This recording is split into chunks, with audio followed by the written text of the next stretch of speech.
away. Gary, you've been in the job 10 days now. Is it any? Really? Yeah. Is it any different to sort of actually how you thought it would be? No, it's no different. Obviously, when you come to a team that's not won in a couple of games and is bottom of the league, then you know that you're going to have to put in a little bit of your personality, your character, your relentlessness, and you also know that some of the lads will cope with that well, and some won't cope with it, and some won't at the start and then come round.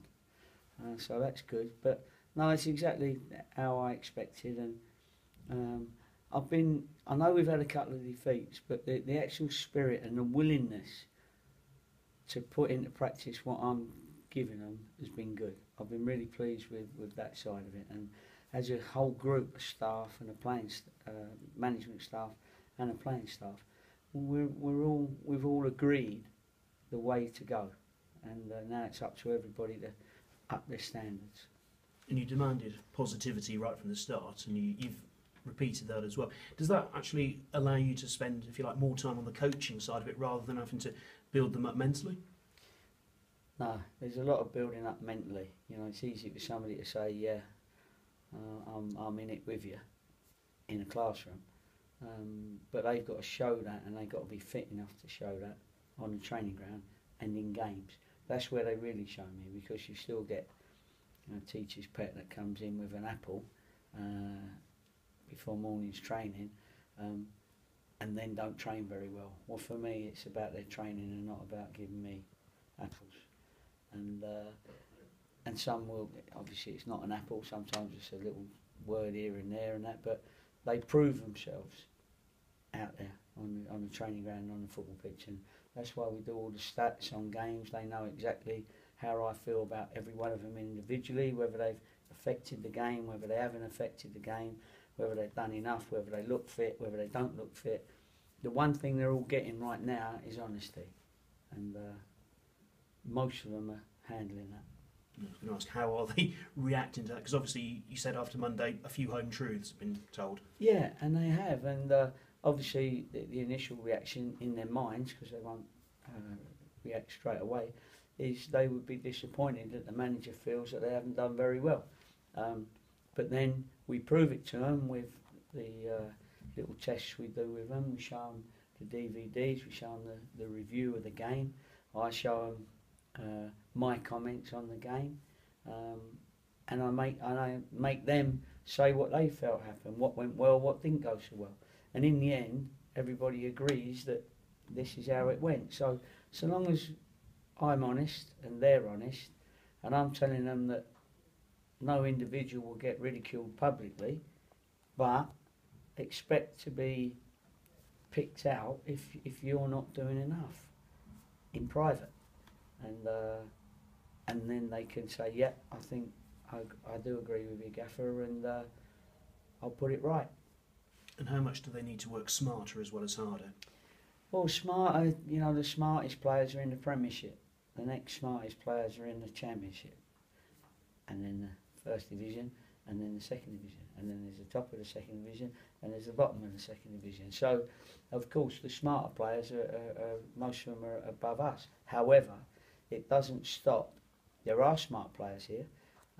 Whether we got enough smart players, clever players, players that can play combinations, players that are ahead of the game, players that can support the receiver, so that we're already on the move when that ball comes in, rather than just looking to get a touch on the ball.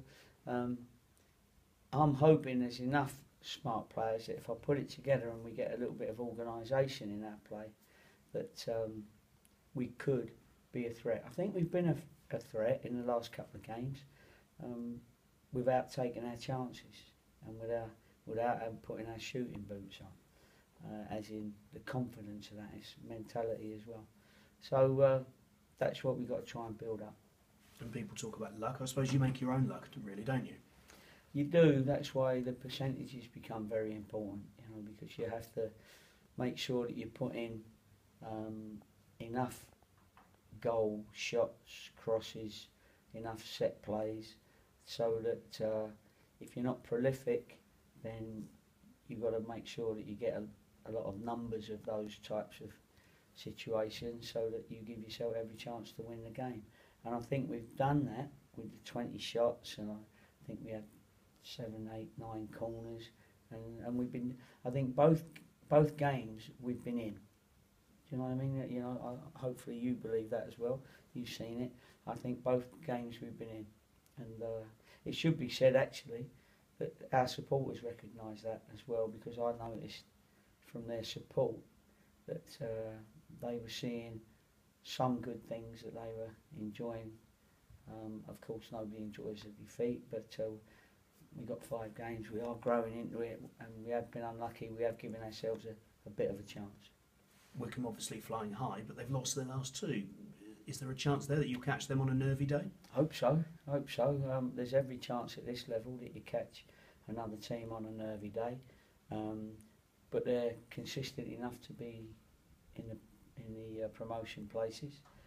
They've got a very good work rate. I know Gareth Ainsworth well. I was his assistant manager and manager at Cambridge when he was a player, and he was probably the bravest right winger I'd ever worked with, and he really was.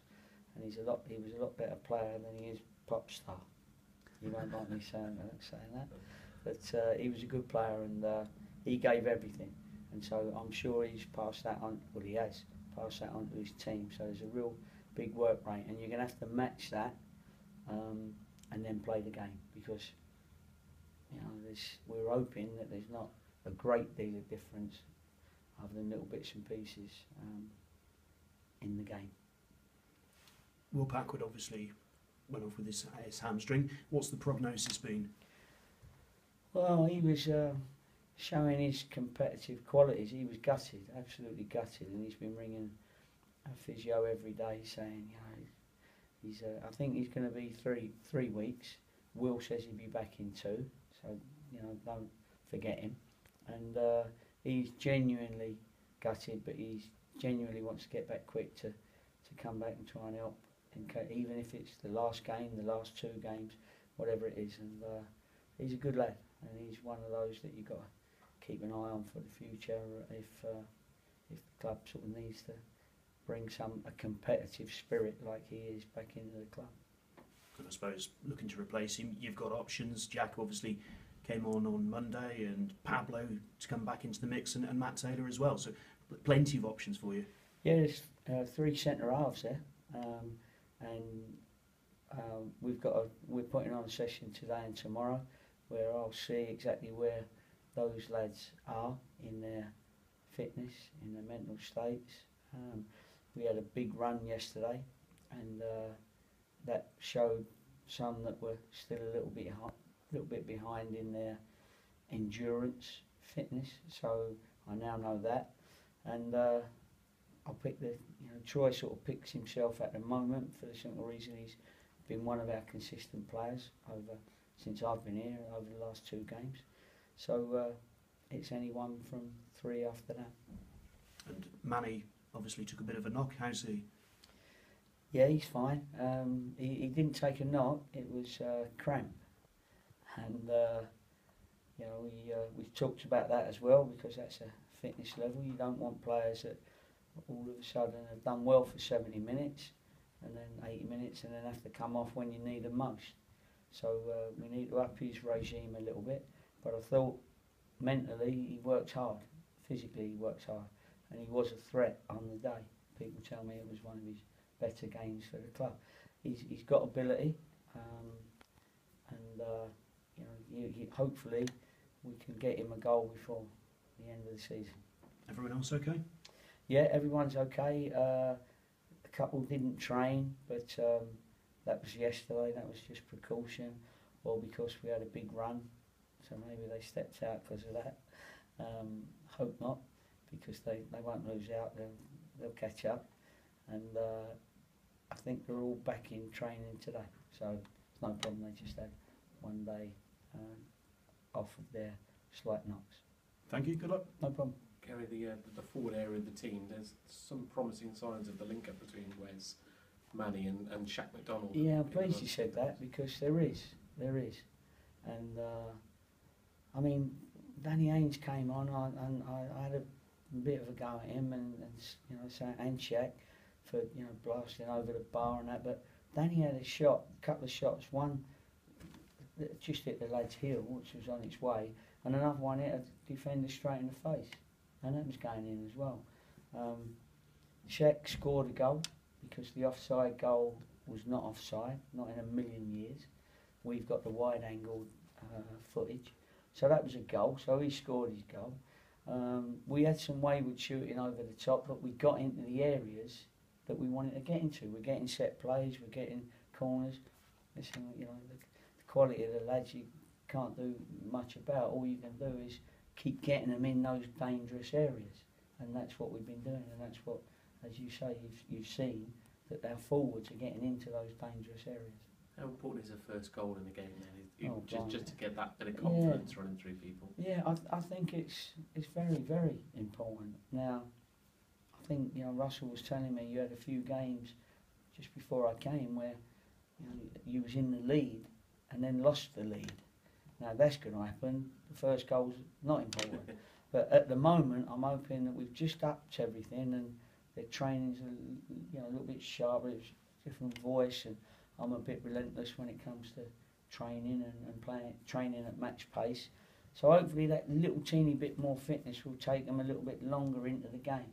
So therefore, the first goal's more important, because hopefully we can last longer before we give a goal away. What was the view of the players on Tuesday morning when they came back in and sort of got to terms with what had happened on Monday, not just with the Cheltenham result, but with the other results and that sort of missed opportunity? Yeah, well, I mean, I'll be honest with everybody, yourselves and your 3 listeners that you got. But the first day, I thought, for my first game and the first reaction, I was happy with. I wasn't happy with the result, of course, but I was happy with what I saw, people trying to do what we was doing. Against the game we just had against Stevenage, I was a little bit disappointed with. That's why I got into a few, and I've been here long enough at that point to be able to get into them, because I knew their characters. I've watched them in the gym, I've watched them in the dining hall, I've watched them in the car park, I've watched them on the training ground. So I can say, well, actually, this is happening to you because of this. This is happening to you because of this, etc., etc. So I did get into them a little bit, but I'm really pleased they recover very quickly. I described it a little bit as they're all my sons. That all started when my son played with me, and they used to say, "How do you handle playing? You know, working with your son?" And I used to say, "I treat them all like my sons," and that was the way out of that one.